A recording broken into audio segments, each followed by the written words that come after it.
Júlia Oliveira estava na cozinha, em frente à bancada de mármore, cortando alegremente uma salada.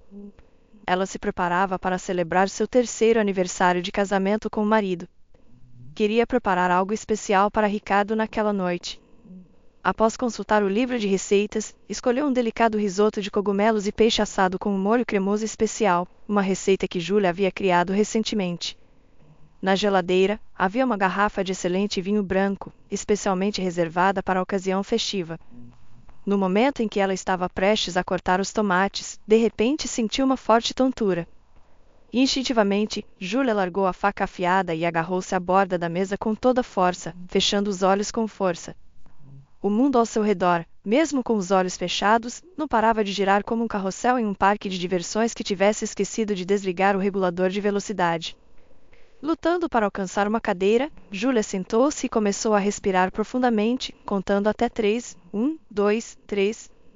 Tentou acalmar sua respiração ofegante. Seu coração, como um pássaro engaiolado, batia freneticamente e ameaçava explodir. O que diabos estava acontecendo com ela?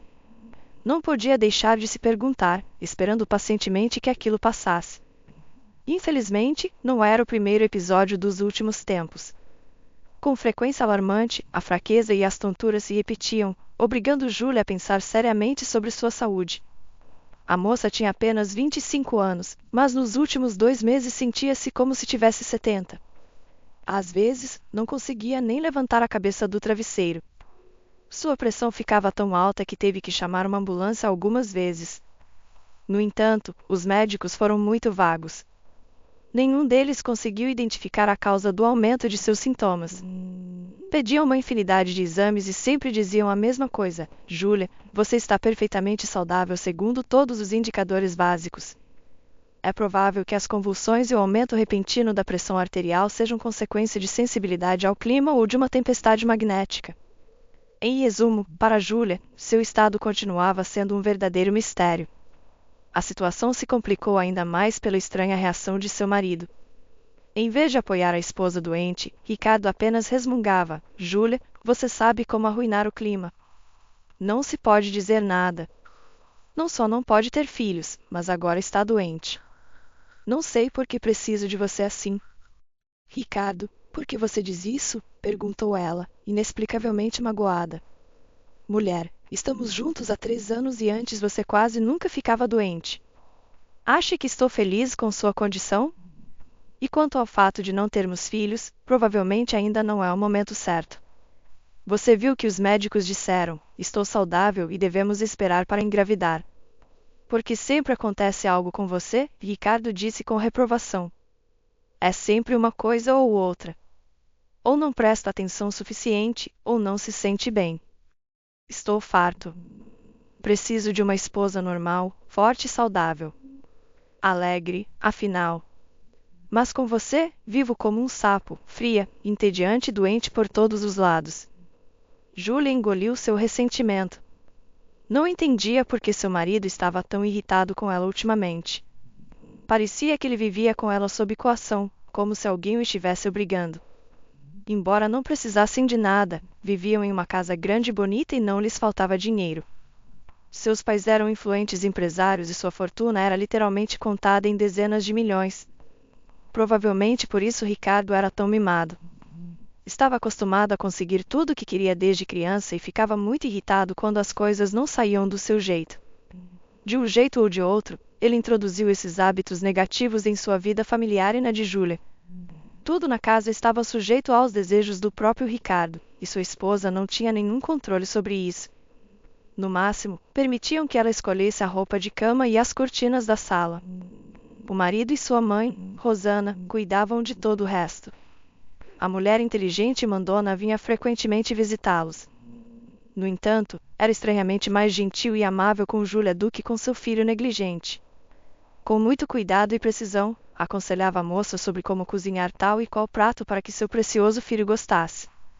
Invariavelmente, dava a Júlia valiosos conselhos sobre como parecer a esposa de um homem tão rico e respeitado como era Ricardo. Júlia querida, diga-me, por favor, quanto tempo faz que você visitou um salão de beleza? Não pense que estou criticando, só acho que já está na hora de atualizar seu penteado e, ao mesmo tempo, fazer o estilo mais interessante, dizia Rosana. Em resposta, Júlia apenas franzia os lábios timidamente. Não tive tempo, Rosana, apressou-se em dizer. Estava cansada de cozinhar, limpar e agora comecei a tricotar um suéter para Ricardo. Ele sempre diz que as correntes de ar no inverno são terríveis no escritório. Pode pegar um resfriado muito rápido. É um edifício tão moderno e, de repente, há correntes de ar. Ricardo, que trabalhava como diretor de uma renomada agência de design, era o chefe. O escritório ficava em um dos maiores centros empresariais da capital e não podia fazer frio naquele centro de negócios, porque sem dúvida era bem isolado e tinha janelas de vidro duplo de alta qualidade que não se quebravam. No entanto, seu marido continuava reclamando que à tarde havia muito vento no escritório. Então ele insinuou que queria esse suéter da última coleção de cachemir, disse Júlia. Sim, Rosana, sua sogra, em vez de responder, apenas sorriu com indulgência e fechou um pouco os olhos. Ela gostava de ver como Júlia aprendia pouco a pouco as leis de seu mundo, o mundo dos ricos e capazes de comprar qualquer coisa. Não se preocupe, querida, encorajou, dando uma palmadinha no braço da nora. Logo você aprenderá tudo e será capaz de antecipar os desejos do meu filho com um mero piscar de olhos. E você deveria pensar no salão. Nada embeleza mais uma mulher do que uma boa pele e um cabelo bem arrumado. Afinal, Ricardo e você deveriam sair de vez em quando. Não se sabe o que as pessoas podem pensar de vocês. Tem que cuidar da aparência. Consequentemente, Júlia ficou em silêncio e não disse a Rosana que seu filho preferia ir sozinho a todos os eventos sociais, deixando-a sempre sozinha em casa, como se não fosse sua esposa. Ou talvez ele se envergonhasse dela diante de seus colegas. Júlia também nunca tinha estado no local de trabalho do marido. Um par de vezes que quis levar ao marido no trabalho uma refeição caseira quente, ele simplesmente se recusou, alegando sua agenda apertada e prometeu que certamente comeria em um restaurante local onde, em sua opinião, havia uma cozinha japonesa muito boa. Bem, Júlia sentiu a mulher alta e magra que vestia um caro conjunto de tweed. Amanhã marcarei hora com o meu cabeleireiro. Assim mesmo, sua sogra estalou a língua com aprovação. Você nunca deve esquecer sua beleza. Tem que cuidar da sua aparência. Sabe quantas beldades há no trabalho? Rosana se dirigiu à saída, agradecendo a Júlia pelo chá, mas de repente parou. Olhou ao redor como se marcasse algo em sua mente e então disse com voz doce, voltando-se para a esposa de seu filho. E mais uma coisa, Júlia, disse em tom de instrução. Eu, no seu lugar, contrataria uma empregada. É inaceitável que a própria família Oliveira lave os pisos e limpe o pó das mesas. Júlia respondeu calmamente, obrigada, Rosana, mas acho que não concordo com você. Não preciso de outras pessoas em minha casa, e coisas como limpeza eu mesma faço, não pior que trabalhadores contratados. Por que gastar dinheiro desnecessariamente?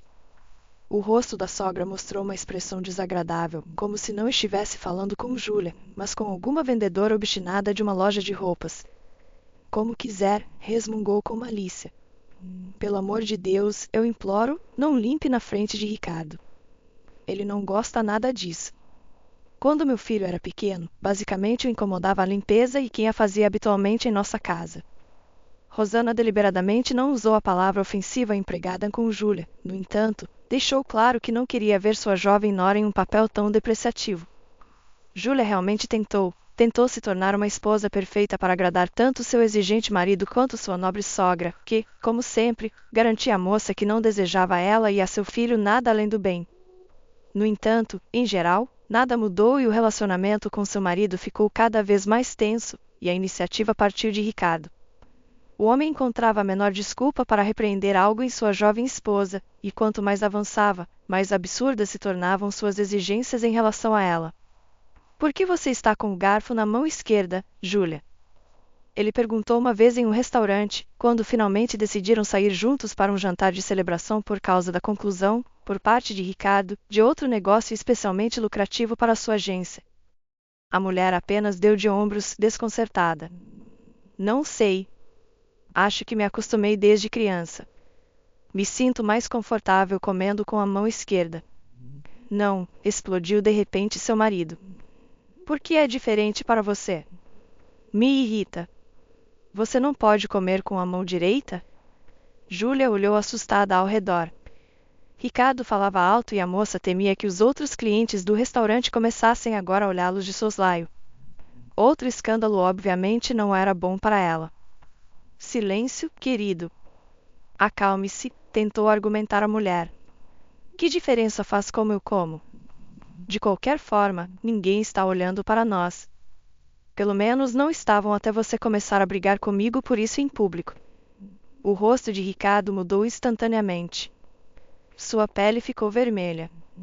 Em vez de continuar o jantar ou responder a Júlia, o homem jogou ruidosamente um guardanapo sobre a mesa, que até então repousava sobre seu colo, e levantando-se da mesa, disse em voz alta, de maneira que devia ser ouvido por todos os comensais do estabelecimento: "Obrigado, querida esposa. Estou farto. Já estou farto dos seus modos incultos e verdadeiramente plebeus. Se quiser, pode desfrutar de seus jantares sozinha, pois não tolerarei uma pessoa tão mal educada perto de mim." "Obrigado, Júlia. Hoje você estragou meu humor. Tudo graças a você." Com essas palavras, Ricardo, ignorando os apelos de sua esposa para que ficasse, dirigiu-se à saída do restaurante. Claro que Júlia não teve escolha a não ser segui-lo. Era como um cachorro travesso que seu dono repreendeu na frente de todos no quintal por se comportar mal. Às vezes, Júlia se perguntava como um jovem de 30 e poucos anos poderia ser tão nobre. Nem é preciso dizer que seu marido tinha se comportado de forma muito diferente no início do relacionamento. Nada poderia ter preparado a moça para o tipo de homem que seu marido se revelaria ser depois de colocar um anel de noivado no dedo de Júlia.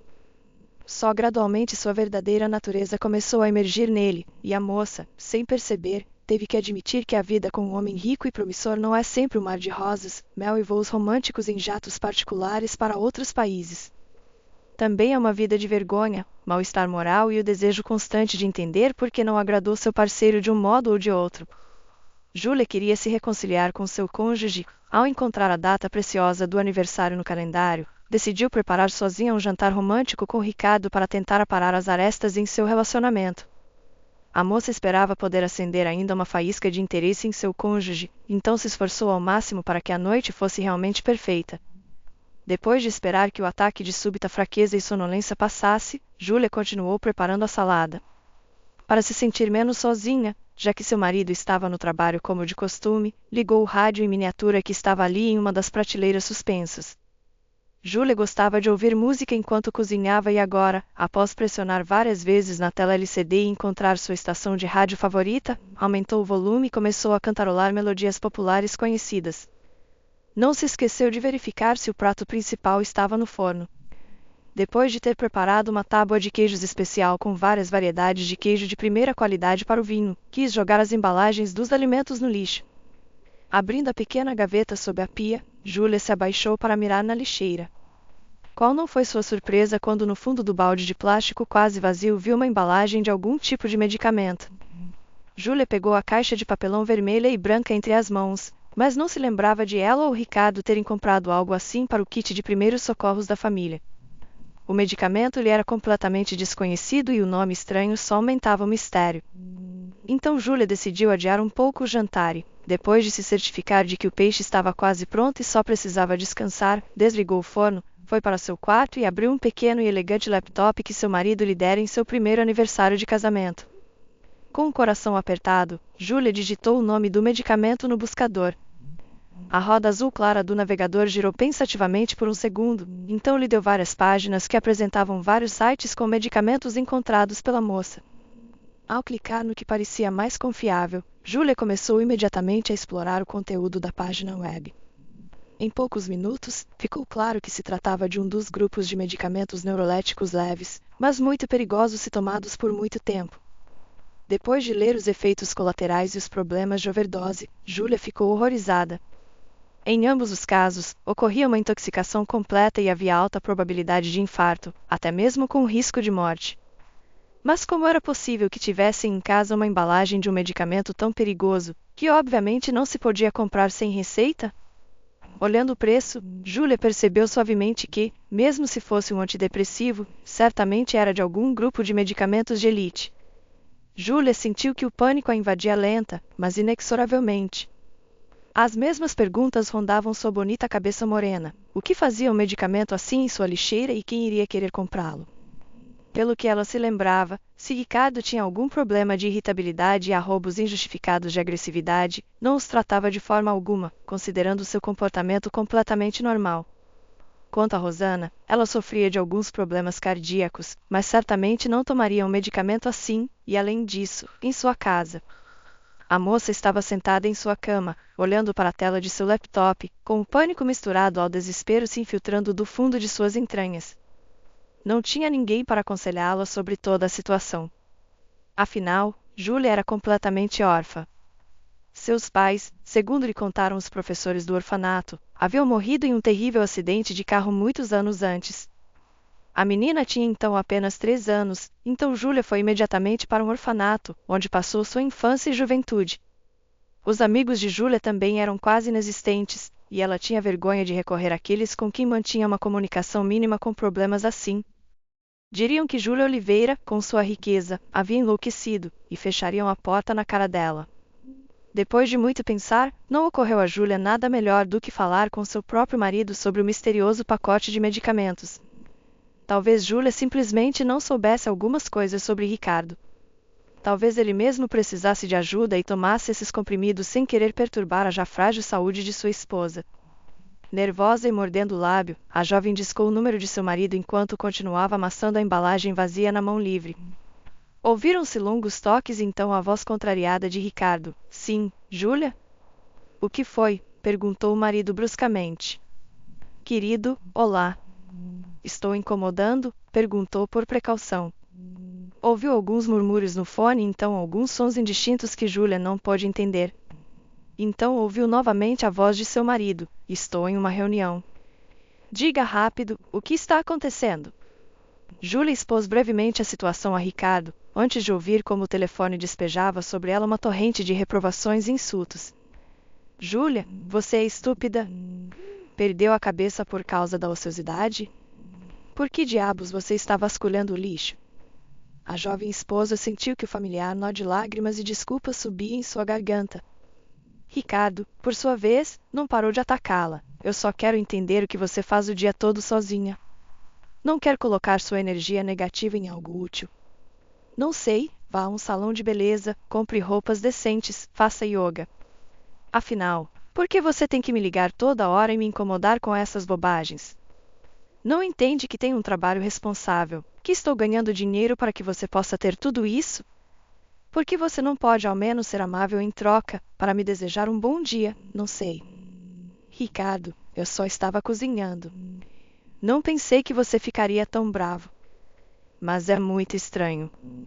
Alguém pode ter entrado enquanto estávamos fora de casa.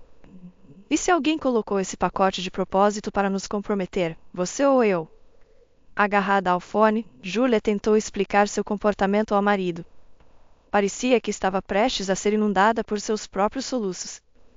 Ultimamente, quase nenhuma conversa com Ricardo terminava sem Júlia chorando. Ouviu-se uma risada seca e mordaz do outro lado do telefone. Chega, pelo amor de Deus, Ricardo riu. Quem poderia ter entrado? Temos alarmes e guardas ao redor do perímetro. Mas bem, suponhamos que alguém quisesse me comprometer. Com o quê? Um pacote de pílulas obscuras? Que sentido isso faz? Nem quero falar com você. A quem você importa? Pare de falar assim comigo, Júlia gritou no telefone, as palavras que há muito tentavam escapar de sua língua. As risadas do outro lado do telefone cessaram imediatamente. Com evidente sarcasmo na voz, o marido perguntou novamente, já sabe? Como se eu não fosse nada para você, respondeu Júlia. Houve um momento de silêncio em seu smartphone plano e então Ricardo disse com mais calma, então pare de agir como uma louca histérica. Melhor ainda, deseje-me uma negociação bem-sucedida. Boa sorte com as negociações, com voz gélida, Júlia desejou e encerrou bruscamente a ligação. Ela sabia que seu marido claramente não estava lhe dizendo nada, embora seus argumentos parecessem bastante lógicos.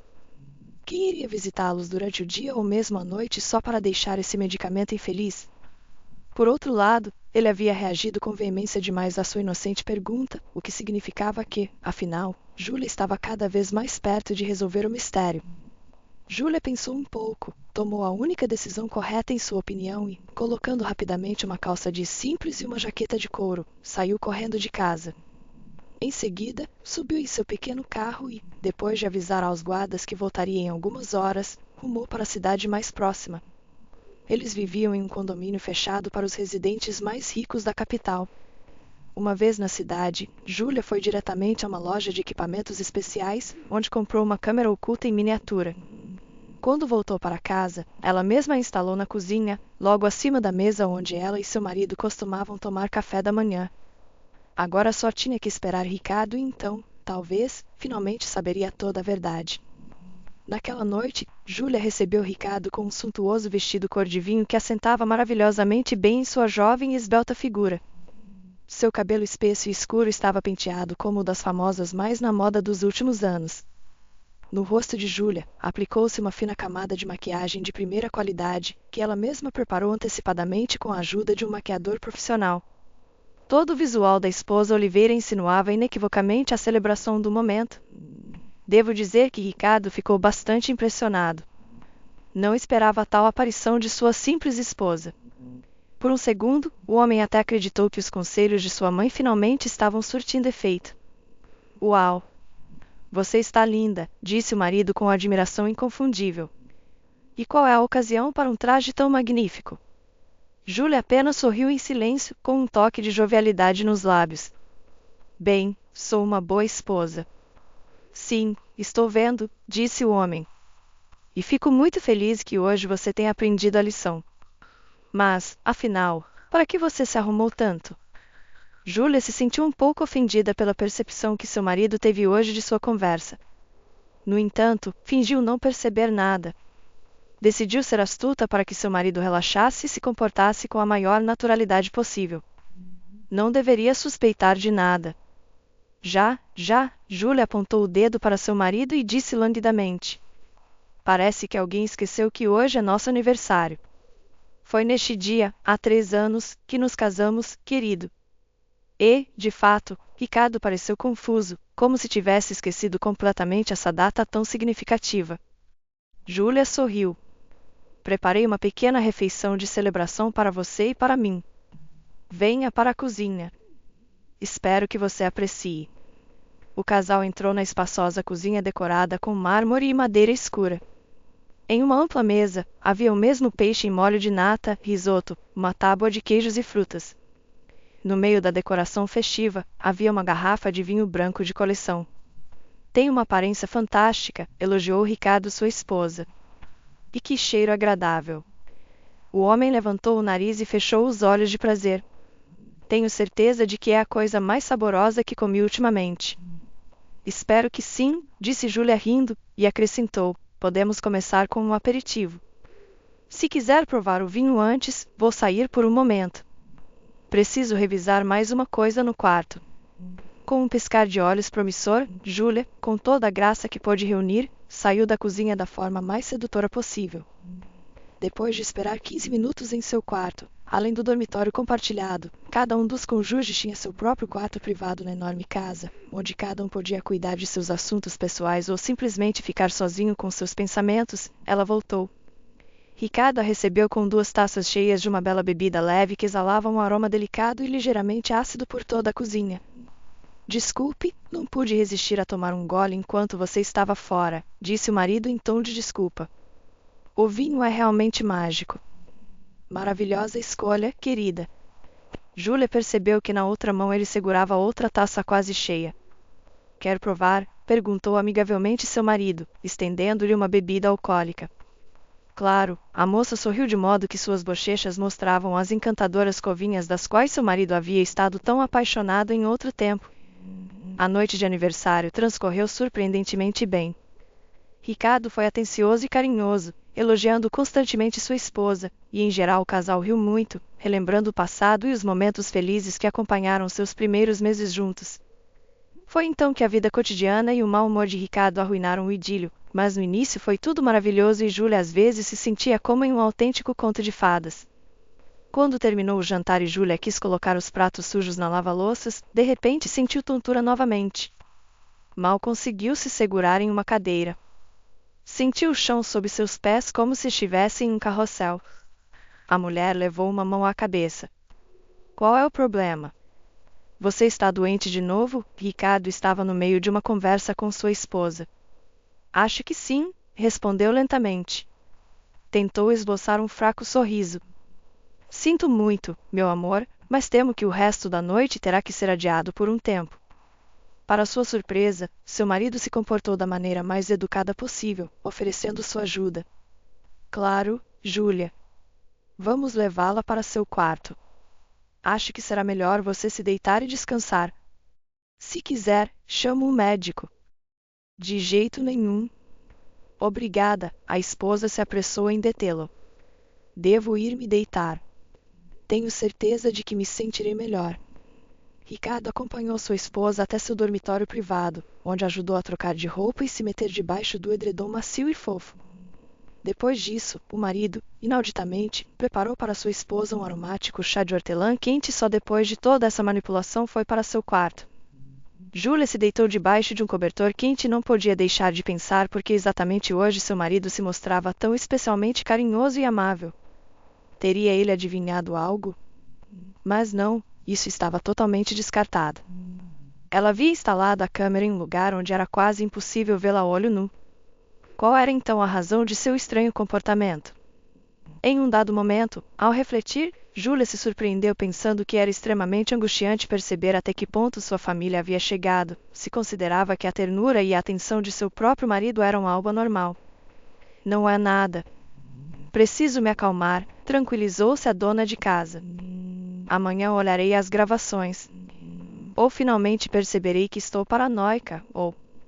Sobre o segundo cenário, preferiu não pensar.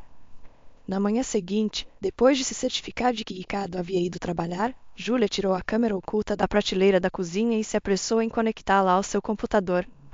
Durante os primeiros minutos, não aconteceu grande coisa na gravação. Ela se viu conversando com seu marido e saindo ela mesma para o outro cômodo, para que seu marido pudesse apreciar seus dotes culinários. No entanto, o que Júlia viu depois a assustou e chocou de verdade. Assim que Ricardo ficou sozinho, com um rápido movimento da mão, apressou-se em abrir uma garrafa de vinho e despejou a luminosa bebida em 2 taças. Então, Ricardo acrescentou o medicamento a uma das taças, tirando-o do bolso de seu paletó. Com movimentos ágeis e praticados, Ricardo primeiro adicionou metade do medicamento ao vinho de Júlia e a outra metade ao prato com a salada. Em seguida, mexeu o conteúdo com uma colher de madeira que tinha ao lado. Não pode ser, sussurrou Júlia, observando como, após alguns instantes, ela mesma aparecia no quadro e pegava a maldita taça das mãos de seu marido. Ele quis deliberadamente desviar qualquer suspeita de si mesmo, Júlia concluiu, sentindo um calafrio percorrer sua espinha. Ela rebobinou a gravação alguns minutos, até o momento em que seu marido havia colocado o veneno em seu vinho. Ao pausar o vídeo, Júlia observou de perto o veneno que ele estava adicionando à comida. Era a embalagem vermelha e branca, exatamente igual à que ela havia encontrado na lixeira. Isso significava que o marido estava envenenando Júlia de propósito o tempo todo? Ou, pelo contrário, ele estava tentando combater sua doença, adicionando vitaminas à sua comida? No entanto, a mulher logo descartou esses pensamentos ingênuos. É pouco provável que um homem que busca sempre um motivo para se escandalizar seja tão escrupuloso com sua saúde, Júlia pensou consigo mesma e suspirou pesadamente. As provas do crime que Ricardo cometia contra ela todos os dias eram demasiado evidentes. Ainda assim, ela decidiu não falar sobre isso com seu marido ainda. Queria descobrir por que ele precisava se livrar dela de uma forma tão monstruosa, em primeiro lugar. Ao mesmo tempo, Júlia queria provar sua teoria sobre o envenenamento. Durante o mês seguinte, a jovem teve muito cuidado com o que comia e bebia. Júlia cozinhava sozinha, mas Ricardo trazia de vez em quando um prato de comida ou uma xícara de chá ou café. Júlia, olha o que eu trouxe para você. Ricardo acariciou a cabeça dela carinhosamente e então colocou um grande copo de suco e uma xícara de chocolate quente de cheiro incrivelmente sedutor sobre a mesinha de centro à sua frente. Oh, amor, obrigada. É muito gentil da sua parte. Júlia sorriu docemente para seu marido e então fingiu sorver a xícara ou provar a comida. No entanto, esse espetáculo só durava alguns segundos. Assim que Ricardo virava as costas ou ia para outro cômodo com cara de felicidade, a moça imediatamente cuspia a comida e a bebida ou simplesmente derramava esta última em um grande vaso de flores no chão. Ela já havia aprendido perfeitamente a distinguir entre a falsidade e essa máscara que Ricardo não deixava de usar nas últimas semanas. Júlia compreendeu a que poderia se dever sua suposta preocupação. Milagrosamente, seus sintomas de tontura e atordoamento desapareceram assim que ela renunciou a tudo que seu marido envenenador tentava fazê-la comer e beber. Mas de modo algum ele deveria saber que ela havia descoberto seu plano insidioso. E assim, Júlia continuou fingindo se sentir mal de vez em quando, e com cada novo ataque, a moça fazia saber a Ricardo que sua saúde se aproximava de um nível crítico. Júlia está sofrendo tanto que começa a me preocupar, tremendo de excitação, seu marido lhe disse. De verdade, podemos chamar um médico e levá-la ao hospital. Darei a você o melhor quarto do hospital e o melhor atendimento. Os olhos de Ricardo, apesar da emoção mal disfarçada, brilhavam com um entusiasmo quase genuíno por tudo o que estava acontecendo. Júlia fingiu com grande dificuldade levantar-se da cama. Interpretou muito bem seu papel. Depois costumava responder a seu cônjuge com voz muito fraca: "Não se preocupe, Ricardo. Não se preocupe. É só um pico na pressão arterial, suponho. Abra a janela, por favor." Há muito ar abafado no quarto. Júlia esfregou o peito, fingindo cuidadosamente que tinha evidentes problemas cardíacos. Ricardo, como uma cabra montesa, saltou da cama e se apressou a cumprir quase a última vontade de sua desfalecida esposa. "Claro, claro, meu amor", murmurou com uma voz que soava ou bem ansiosa ou bem alegre. "Está bom assim?" ele perguntou, abrindo a janela quase até o limite. "Obrigada, querido", ela lhe dedicou seu pálido sorriso de esposa. "Não posso imaginar o que teria acontecido comigo se não fosse por você. Você se tornou tão atencioso. É maravilhoso." Ricardo beijou as mãos de sua mulher em troca e encomendou o maior buquê de rosas brancas que pôde encontrar na floricultura. Todas as manhãs o buquê acabava na mesa ao lado de sua cama. Nesse momento, dormiam separados, pois Júlia se queixava constantemente de insônia devido à sua suposta má saúde, como se não quisesse atormentar com isso seu amado Ricardo. "Olha só, já preparou o funeral", bufou com desprezo Sofia, a amiga de Júlia do orfanato, a quem ela havia decidido contar tudo alguns dias depois de seu último ataque. Júlia e Sofia estavam sentadas em um pequeno restaurante chinês do outro lado da cidade, onde ninguém as incomodaria nem as reconheceria de vista. Júlia mentiu para os da casa, dizendo-lhes que tinha ido à cidade fazer compras para comer e que queria tomar um ar enquanto tivesse oportunidade. Ela mesma se dirigiu diretamente à sua única melhor amiga, com quem mantinha um relacionamento caloroso há muitos anos. Sofia havia sido criada no mesmo orfanato que Júlia, só que era um par de anos mais nova. Sofia era programadora de computadores em uma empresa privada e havia feito uma boa carreira. Sofia perguntou se podia conseguir uma reunião no meio da semana e saiu do escritório assim que pôde.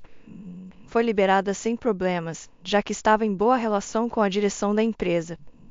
Apressou-se em chegar ao local que Júlia havia mencionado em sua mensagem de texto. Ali, Júlia contou a Sofia toda a verdade sobre as ações ilegais de seu marido, na esperança de obter algum conselho competente da programadora. "Que brutalidade ele tem", Sofia negou com a cabeça, referindo-se à determinação de Ricardo de envenenar a própria esposa.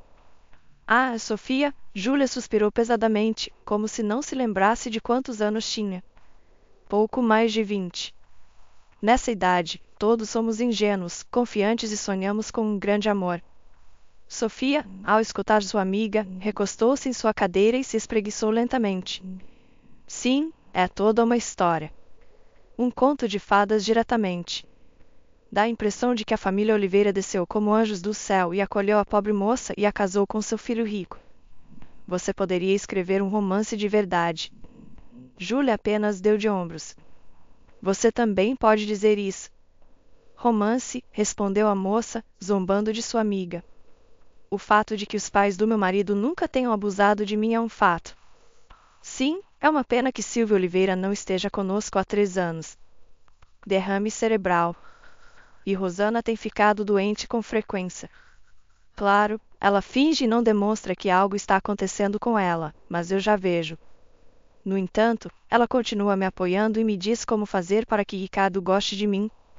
"Claro que sim", ironizou Sofia. Qualquer mãe buscaria o melhor para seu filho, e uma mulher rica e importante como sua sogra o faria ainda mais. Ela deve ter feito tudo pelo seu filho Ricardo e encontrou uma esposa melhor para ele, a quem Ricardo decidiu mandar para o outro mundo antes do tempo. Júlia sentiu que as mãos ficavam geladas. Elas tremiam quando sua amiga mencionou os acontecimentos recentes. Além disso, Sofia havia lembrado sem querer para que elas tinham se reunido na realidade. Muito bem, Sofia, Júlia pôs fim aos comentários sarcásticos sobre seu marido. Rosana tinha me contado o quanto ela havia sofrido com ele antes de nos conhecermos. Ricardo costumava beber e sair para festas e perder todo o seu dinheiro jogando cartas. Minha sogra dizia que só comigo ele havia sentado a cabeça, que finalmente começava a se envolver nos negócios da empresa. Depois disso, sua carreira decolou muito rápido. Sofia terminou seu café com leite em silêncio, deixou a xícara sobre a mesa e disse: "Como você já sabe, Júlia, só as entranhas do seu Ricardo continuam podres. Não há nada que você possa fazer a respeito." "De acordo, amiga, vou te ajudar. Vou seguir seu marido do lado de fora, ver que tipo de reuniões ele tem fora do horário de trabalho. Tenha cuidado, Sofia. Ricardo é um homem perigoso. Já vê, muitas coisas lhe ocorrem." Sofia acenou com a mão. "Não se preocupe. Provavelmente ele nem se lembra de mim." "Faz quanto tempo?" 3 anos que você se casou? Considerando que nunca chegamos a nos conhecer porque ele te proibiu de me convidar para o casamento por causa da minha aparência não oficial." Sofia brincou, mexendo no cabelo rosa de Júlia. "Claro, ele nem conhece meu rosto. Mas vou usar chapéu de qualquer forma, para não chamar a atenção. Está frio." Júlia agradeceu de todo o coração à sua amiga e se desculpou. "Sinto muito que eu tenha ficado um pouco do lado do meu marido e não te convidei. Deveria ter insistido, dizer a ele que não me importava com as convenções. E não disse nada, fui covarde." Sofia apenas sorriu, ajustando seus grandes óculos de designer. "Não se preocupe, Júlia. Eu continuaria sendo sua amiga. Se alguma vez eu me importasse com seu marido, ele é um imbecil, mas não tem nada a ver com você. Você é uma vítima e, antes que isso fique feio demais, temos que tirar você disso logo." As duas amigas se abraçaram e combinaram de se encontrar no mesmo lugar exatamente uma semana depois. Nesse tempo, Sofia prometeu desenterrar todo o material que pudesse sobre o marido de Júlia e apresentá-lo a ela. "Depende de você decidir o que faz a seguir. Mas se eu fosse você, fugiria desse homem." Sofia se despediu e desapareceu pelas ruas da cidade. Júlia se apressou em voltar para casa, parando no supermercado pelo caminho. Nem seu marido, nem muito menos os guardas suspeitariam de nada. Ela estava muito consciente de que se cometesse algum deslize, eles informariam imediatamente tudo a Ricardo. Além disso, as consequências de sua aventura poderiam ser completamente imprevisíveis, e ela simplesmente não tinha o direito de correr semelhante risco. Uma semana depois, elas se encontraram novamente no mesmo restaurante chinês, e Sofia colocou uma pilha de fotos comprometedoras na mesa diante de Júlia. "Do que se trata?" perguntou Júlia, surpresa. Sofia estalou a língua e sorriu com sarcasmo. "Sim, pensei que se você não acreditasse em minhas palavras, pelo menos as fotos poderiam convencê-la de que seu marido a está traindo." Júlia não se ofendeu com a grosseria de Sofia. Afinal de contas, ela sempre havia sido assim desde criança. A jovem estava perturbada com as fotos que mostravam Ricardo em companhia explícita de uma beldade de seios exuberantes, cabelo negro como a noite e olhos azuis como o céu. Ela não parava de beijar o marido de Júlia e de se pendurar literalmente nele enquanto eles se divertiam em algum café. Com isso, por assim dizer, o Sr. Ricardo se encontra 3 vezes por semana no Café Morrison, continuou Sofia informando Júlia dos resultados de sua vigilância. "Mostrei a você as fotos mais inocentes, sem detalhes, por assim dizer." Sofia fez uma careta ao ouvir isso último, como se não quisesse nem pensar nisso. De lá, foram direto para o hotel. Ela hesitou, dizendo: "Acho que não preciso te dizer o que isso significa." Júlia olhou para as fotos e sentiu um vazio absoluto em seu interior. Não sabia o que responder. Talvez porque em algum lugar de sua mente ela tivesse suspeitado por muito tempo que seu marido era infiel. Colocando as fotos na bolsa, Júlia perguntou: "Tem certeza de que ele não reparou em você?" A moça sentada à sua frente apenas sorriu sarcasticamente. Claro que não. Pode ficar tranquila. Tirei as fotos com meu celular, disse Sofia com orgulho. Tenho uma impressora em casa que imprime as fotos do meu smartphone em alta qualidade. Júlia assentiu e se levantou da mesa com dificuldade. Agora sabia com certeza que seu marido tinha uma amante. Poderia ser que ela fosse a razão pela qual ele queria tirar a vida de Júlia? O que fazer agora? O que fazer a seguir? Após dar algumas voltas pela cidade em seu pequeno carro, a moça chegou à conclusão de que a gravação da câmera oculta e as imagens que havia recebido eram argumentos suficientes para pedir o divórcio a seu marido. Júlia não estava disposta a suportar constantes traições nem a correr a cada hora o risco de perder a vida. Assim, à noite, assim que Ricardo voltou para casa, a mulher lhe contou sinceramente tudo o que havia descoberto e pediu a seu marido que dissolvesse oficialmente seu relacionamento. Escolha, disse Júlia com calma, colocando a câmera sobre a mesa diante de seu marido e suas fotos comprometedoras. Ou você vai para a prisão por alguns anos por tentar me envenenar, ou nos divorciamos. Porque sei muito bem que você tem uma amante. Como você pode sequer pensar em algo assim, Ricardo? Por que está fazendo isso comigo? O marido, imediatamente despojado de sua máscara de amor e preocupação, estava furioso com a situação. Não queria dividir todo o capital duramente ganho no divórcio. Bem, disse Ricardo sinistramente, já vejo que você não é tão tonta. Quem estava me seguindo? Sim, respondeu Júlia com um olhar indiferente. Não vou seguir alguém que, por acaso, quer me ver morta. Em vez de responder, o homem apenas riu maliciosamente. Porque você é tão vazia quanto um bolo. Não há beleza em você, não há paixão. Você só é confortável, é tudo o que pode fazer. Júlia franziu a testa.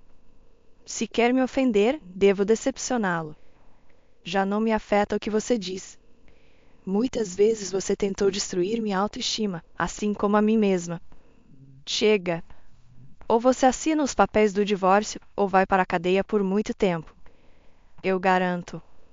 Com essas palavras, Júlia escondeu a câmera e as fotos em sua bolsa.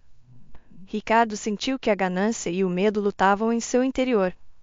Por um lado, esperava ficar sozinho com todo o dinheiro e viver com Evelyn, como se chamava sua amante. Por outro lado, a ameaça de que Júlia o denunciasse e a cadeia não entravam nos planos do empresário. Está bem, disse rangendo os dentes. Assinarei seus papéis. Mas te aviso que vou te arrastar pelos tribunais. Você não terá nem um centavo do meu dinheiro. Júlia o olhou com autêntica pena. Que Deus te acompanhe, Ricardo. Nunca precisei do seu dinheiro. Pode ficar com tudo para você. Não aceitarei nada. Só me deixe ir, pelo amor de Deus, e me deixe viver uma vida normal sem seus constantes reproches e humilhações. E pare de me envenenar, seu bastardo. Ela pegou sua mala, que havia preparado com antecedência. Não queria ficar na casa nem mais um minuto. Júlia já havia colocado a mão na maçaneta da porta quando ouviu o estranho comentário de seu marido. Bem, saia daqui. Vá embora, serpente. Se quer saber, meus pais me obrigaram a me casar com você. E se não fosse por eles, eu não amarraria minha vida a alguém como você, serviçal vergonhosa. Júlia parou por um momento, mas imediatamente fechou a porta principal atrás de si. Não importava o que o tolo pudesse dizer sobre ela em um ataque de raiva. Claro, a esposa o ameaçou de colocá-lo na cadeia e também estava pedindo o divórcio. Que flagrante ingratidão da parte dela. Pensando nisso, ele apenas sorriu. Deus, quanto tempo ela havia aguentado todo esse circo! No entanto, ao subir no carro, Júlia começou a duvidar involuntariamente. Durante todo o caminho até o apartamento de Sofia, que a havia deixado ficar em seu apartamento, não parou de se perguntar por que os pais de Ricardo o obrigaram a se casar com uma garota de orfanato simples e pobre como um rato de igreja. Júlia não tinha nem um centavo atrás dela. Tudo que havia conseguido economizar nos últimos meses era uma pequena soma que a mulher pensava em gastar em um apartamento alugado. Sofia foi tão generosa que permitiu que sua amiga ficasse de graça com ela. Júlia não sabia o que viria depois de seu divórcio. Só que, sem dúvida, encontraria um trabalho para não depender mais de seu sombrio passado. Sofia recebeu Júlia de braços abertos, nos quais ela caiu imediatamente, abraçando com força sua melhor amiga. Choraram e conversaram a tarde toda e durante o resto da noite. Júlia não conseguia se afastar das palavras de seu marido. Um refrão inquietante que se repetia em sua cabeça: foram mamãe e papai que me obrigaram a me casar com você. Me obrigaram, entende? Nunca na minha vida me casaria com uma rata como você. Na manhã seguinte, depois que Sofia havia ido trabalhar, Júlia tirou um pequeno caderno de sua bolsa e começou a folhear nervosamente suas páginas, uma por uma. Por fim, encontrou o telefone adequado e discou os preciosos números que apareciam na tela do celular. Após alguns longos segundos, o tão esperado clique do outro lado do fone e uma agradável voz masculina disse: Capitão Carvalho falando. Léo? Perguntou Júlia com voz trêmula. Sou eu, Júlia Almeida. Você se lembra de mim? Crescemos no mesmo orfanato. Fez-se silêncio na linha por alguns segundos e então a mesma voz voltou a perguntar, surpresa, mas com alegria: Almeida? Júlia? Jesus, quanto tempo! Como vai? Como tem passado? Júlia exalou com força. Estou bem, em geral. Léo, preciso falar seriamente com você. Podemos nos ver esta noite? Claro, me diga onde. Estarei lá em 1 hora. Em um momento, com voz concentrada e severa, Júlia assegurou a seu amigo de infância, quando se encontrou com ele em um bar local 1 hora depois, e explicou seu pedido. Ela queria saber tudo o que fosse possível sobre seus verdadeiros pais. Por que eles tiveram aquele acidente? Como viviam antes? Veja, não sei nada sobre eles, lamentou-se Júlia. E só agora percebi o quanto eu havia perdido na minha vida. Talvez se eu tivesse me interessado mais pela minha infância, por quem eles eram, agora não estaria enfrentando certas, vamos chamar assim, dificuldades. Júlia descreveu de forma evasiva sua situação atual ao capitão de polícia. Não contaria a Léo sobre seu marido e a tentativa de envenenamento. Afinal de contas, talvez o divórcio pudesse ser evitado. Ricardo era, sem dúvida, um homem terrível, mas sobreviveria na cadeia? Essa era outra questão. Ainda assim, Júlia não era tão cruel a ponto de condenar seu cônjuge, por mais odiado que fosse, a tal sofrimento. Léo, por outro lado, sendo policial, poderia realmente ajudar Júlia, e ela queria descobrir toda a verdade sobre sua família até o fim. Muito bem, Carvalho concordou. Vou te ajudar, mas tenho que avisar desde já que reunir informações não é rápido. Você terá que esperar um pouco. Estou pronta para esperar, ela respondeu com um aceno de cabeça. Assim terminou a parte comercial da conversa. Depois, ela e Léo conversaram um pouco mais, relembrando o passado, e então cada um seguiu seu caminho. Júlia esperava não ter que esperar muito, pois Ricardo já havia enviado todos os documentos necessários para o divórcio e ela enfrentava dias de trâmites burocráticos relacionados à cessão de sua parte de bens e ativos monetários. Exatamente 3 semanas depois, a moça recebeu uma ligação de Léo Carvalho pedindo que se encontrassem novamente. Só que desta vez em seu escritório. No início, Júlia ficou confusa, até um pouco assustada, mas Léo garantiu que era apenas por sua segurança. Uma vez no escritório do capitão, Júlia foi direto ao ponto e pediu ao policial que lhe contasse tudo o que pôde descobrir. À medida que Carvalho falava, o espanto de Júlia crescia mais e mais, pois o que ouvia era incrivelmente difícil de acreditar. Bem, Júlia, você me deu um problema e tanto, não tenho nada a dizer, começou o policial. Não pensei que nesses dias teria que mostrar meu distintivo tantas vezes. O homem soltou uma gargalhada curta e áspera. Houve um pouco de pressão, é claro. Alguns, você sabe, estavam bastante relutantes em me contar toda a verdade sobre você. E me refiro às pessoas que cercam agora sua sogra. Do que você está falando, Júlia não entendia. O que estou dizendo, Júlia, é que Rosana e Silvio Oliveira não são tão brancos e fofos como você acreditava. Acharam que não descobriríamos que agora você também é Oliveira e está se divorciando do filho deles? A propósito, é isso mesmo que deve fazer. Júlia temeu por um momento que Léo já tivesse descoberto tudo sobre o envenenamento. No entanto, a resposta a surpreendeu bastante. Oliveira. Rosana e seu marido Silvio eram parceiros diretos dos seus pais, explicou o policial devagar, para que ela entendesse cada palavra.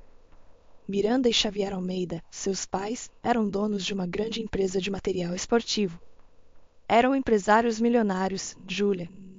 O capitão de polícia Carvalho cruzou os braços sobre o peito, vendo como os olhos da mulher sentada à sua frente se abriam de surpresa. Percebeu que ela não fazia ideia de nada disso. Os Oliveira não só ajudavam os Almeida a vender seus produtos no exterior, como também estavam bastante enciumados do sucesso da próspera família. Ele riu. Os próprios Oliveira não estavam se saindo muito bem. Dívidas, empréstimos e um filho alcoólatra que perdia todo o seu dinheiro jogando cartas. Em uma palavra, estavam metidos em uma boa enrascada.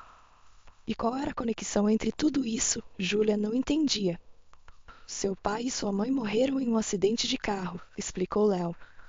Eles entraram na contramão quando voltavam para a casa do aeroporto. Existe apenas a suspeita de que a mangueira do freio do carro foi cortada deliberadamente. O caso é complicado e a polícia não pôde provar então o envolvimento da família Oliveira. Não havia provas diretas. Léo se recompôs e respirou fundo antes de passar a parte final sobre a própria Júlia. Após a morte de seus pais, os parceiros dos Almeida a internaram em um orfanato, ele exalou. O quê? Júlia mal podia acreditar no que estava acontecendo. Sim, assentiu o capitão. No entanto, depois não deixaram de acompanhá-la e de se perguntar como você vivia. Certamente, os Oliveira conseguiram se apoderar de toda a fortuna de seus pais mediante uma complicada manipulação legal. No entanto, eles estavam muito conscientes de que, enquanto você vivesse, a herdeira direta, seu bem-estar continuava dependendo de um fio.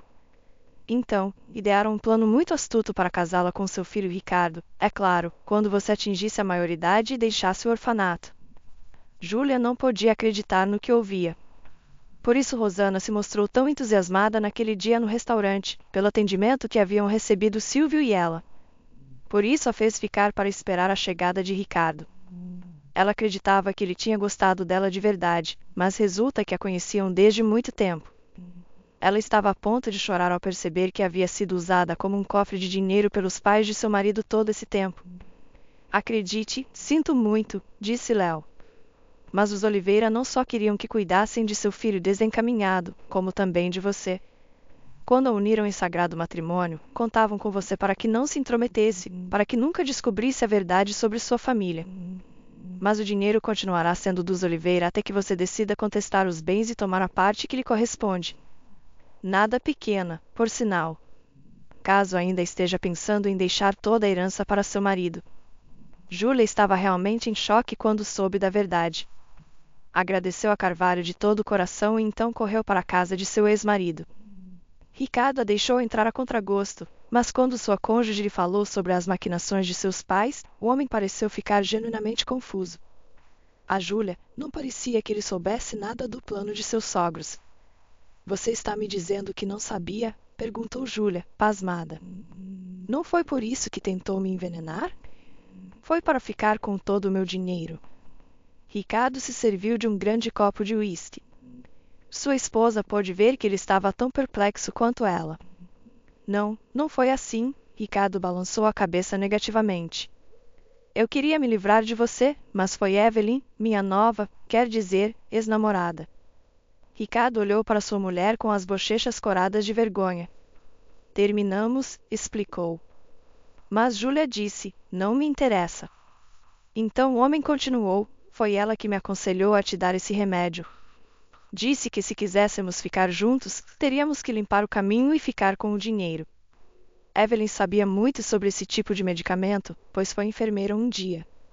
Então disse, dê um saquinho por semana a ela e ela vai definhar. E o principal é que não se pode provar nada. O medicamento é absorvido muito rápido e bem, e não deixa nenhum rastro no organismo. E assim eu fiz.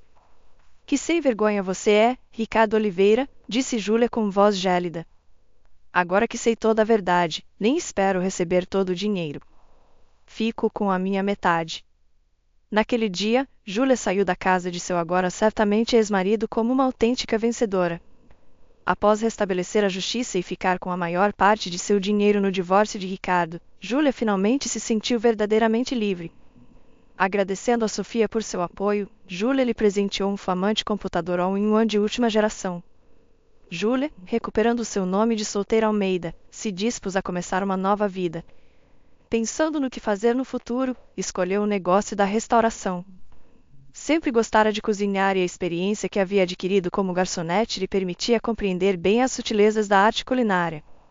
Depois de ter comprado com o dinheiro de seus pais sua própria casa absolutamente maravilhosa em outro condomínio de casas de campo, longe de seu ex-marido, Júlia começou pouco a pouco a planejar seu futuro negócio.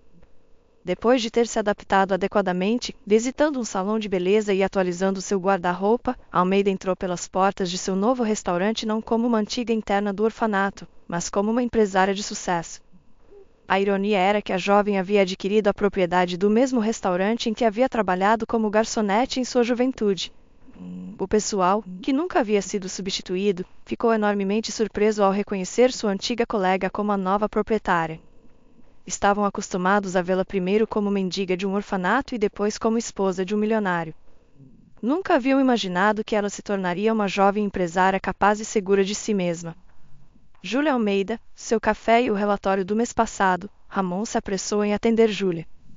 O mesmo gerente que no passado frequentemente repreendia a moça e nunca levava a sério. Obrigada, Ramon, respondeu Júlia com um sorriso. Lembre-se que o restaurante tem que abrir às 10 horas, não mais tarde. Certifique-se de que todos os funcionários cheguem ao trabalho no horário e com antecedência, se não quiserem perder seu bônus trimestral. Em geral, Júlia se adaptou com bastante rapidez à direção do restaurante e tratou bem todos os seus subordinados, mas às vezes ainda tinha que se mostrar firme para não perder sua autoridade entre o pessoal gerencial. Um dia, Júlia foi ao cemitério visitar o túmulo de seus pais. Ainda lhe parecia estranho contemplar as fotos de um homem e uma mulher que, em essência, nunca havia conhecido, mas que haviam amado de verdade. Foi agora, no limiar de seu 26º aniversário, que Júlia pôde conhecer finalmente a verdade sobre suas origens e encontrar o lugar que lhe correspondia neste mundo. Sinto tanto a falta de vocês, pronunciou a jovem enquanto depositava um exuberante buquê de rosas escarlates sobre o túmulo de seus pais. Embora não os tenha conhecido, ainda espero que se lembrem de mim aí em cima, no céu. De repente, Júlia ouviu alguém assoviando suavemente uma canção conhecida atrás dela. Virou-se e viu um menino de uns 7 anos. O garoto de cabelos desgrenhados caminhava tranquilamente, sem nenhum temor, ao redor dos túmulos. Garoto, o que você está fazendo aqui? Perguntou Júlia, surpresa. O menino não esperava ver ninguém ali a uma hora tão cedo, eram apenas 8 horas, então quase deu um pulo de susto. Senhora, você me assustou, o garoto exalou aliviado. Devo ter pensado que não tinha me visto. O que estou fazendo? Dando um passeio. Aqui é bom e tranquilo. Júlia franziu ligeiramente o senho. Seus pais permitem que você passeie por um lugar tão tranquilo e aprazível? É perigoso que crianças da sua idade fiquem sozinhas em um lugar assim. Aqui não há diversão. O menino apenas sorriu em resposta. Não se preocupe, senhora. Sabe há quanto tempo estou correndo por aqui? Nenhum fantasma me comeu ainda. Agora moro com minha madrasta enquanto meu pai trabalha no norte. Só que Teresa é um sapo de verdade. Me bate e traz homens para casa. Gasta todo o dinheiro que meu pai envia em vodka. Então prefiro ficar aqui. É melhor do que voltar para casa. Você já disse ao seu pai que maltratam você na ausência dele? Perguntou Júlia com ansiedade. Sentiu pena do garoto e, de algum modo, pensou que ele dizia a verdade sobre sua madrasta. Claro que sim, o garoto coçou a nuca.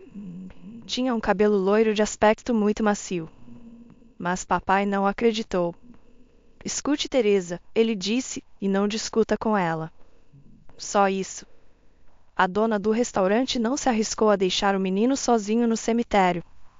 Então o acolheu e o levou para sua casa. Ali, deu-lhe chá quente e descobriu que ele se chamava Vitor e que seu pai, Rubens, trabalhava como operário da construção civil no norte, para onde se deslocava por turnos. Vitor ficou com Júlia por 2 semanas. Durante esse tempo, sua madrasta nunca veio procurá-lo. Logo chegou o pai de Vitor do norte. Até esse momento, Júlia havia encontrado o perfil do homem em uma das redes sociais e lhe escreveu contando tudo sobre a situação com seu filho e Teresa. Rubens não demorou muito e, algumas horas depois de seu retorno, chegou à casa de Júlia de táxi. Filho, exclamou, abraçando o menino que havia saltado ao seu encontro. Papai, gritou Vitor, apertando seus pequenos punhos com força ao redor das costas de seu pai. Obrigado por cuidar do meu pestinha, Rubens agradeceu a Júlia. Eu, um tolo, não acreditava no meu filho. E como Teresa é abominável, deixou de ter contato comigo e eu me perguntava. Graças a Deus que você o encontrou e o acolheu. Do contrário, se algo tivesse acontecido ao meu filho, eu teria estrangulado aquela idiota com minhas próprias mãos. Nem mencione. Foi um prazer. O garoto é bom e curioso, Júlia sorriu. Dei a ele alguns livros da minha biblioteca. Deixei-o ler, se desenvolver. Rubens expulsou Teresa de casa. Não queria nem saber o que acontecia e como ela cuidava de seu filho em sua ausência. A partir desse momento, Rubens se tornou mais atento com Vitor e já não confiava o menino a quase desconhecidos. Só havia conhecido Teresa alguns meses antes, então ela lhe parecerá muito atraente e modesta. Mas isso não passava de uma máscara para ocultar o interesse próprio de uma mulher que via no viciado em trabalho uma opção rentável para si mesma. Rubens gostava muito de Júlia, e ela não escondia sua simpatia pelo jovem pai. Ele parecia verdadeiramente digno de confiança e leal a ela, e o quanto ele amava seu filho só aumentava sua decência e respeito aos olhos de Júlia. Rubens compreendeu que a mulher que não só dirige um restaurante tão famoso e, sem empregados, mantém sua casa limpa e acolhedora, pode se confiar não apenas seu próprio coração e futuro, mas também o futuro de seu filho, com quem Júlia se dá bem. E assim, passo a passo, Rubens e Júlia começaram a se conhecer. O amor entre eles surgiu rapidamente, mas era um sentimento forte e caloroso baseado na confiança e na admiração sincera pelo mundo interior do outro. A paixão e o romance que fazem girar cabeças como champanhe vieram depois, mas tanto mais doce e preciosa era essa maravilhosa sensação. 6 meses depois, o casal celebrou um casamento modesto e familiar no restaurante de Júlia. A mulher só queria desfrutar de sua nova felicidade, então tentou fazer o evento o mais privado possível. A noiva contou apenas com seus entes mais queridos na recepção, Sofia, sua melhor amiga que a ajudou nos momentos mais difíceis, e o capitão Léo Carvalho, seu fiel amigo e protetor de confiança. Por sinal, Sofia e Léo haviam se aproximado muito, e Júlia espera que já no ano que vem ela e Rubens celebrem o casamento de seus melhores amigos também. Ao mesmo tempo, em algum lugar muito distante, nos subúrbios da cidade, Ricardo, o ex-marido de Júlia, bebia em um simples apartamento de 2 quartos. Ali, com sua mãe Rosana, quem sem seus milhões não era, se arrependeu muito cedo de ter enganado uma vez a órfã.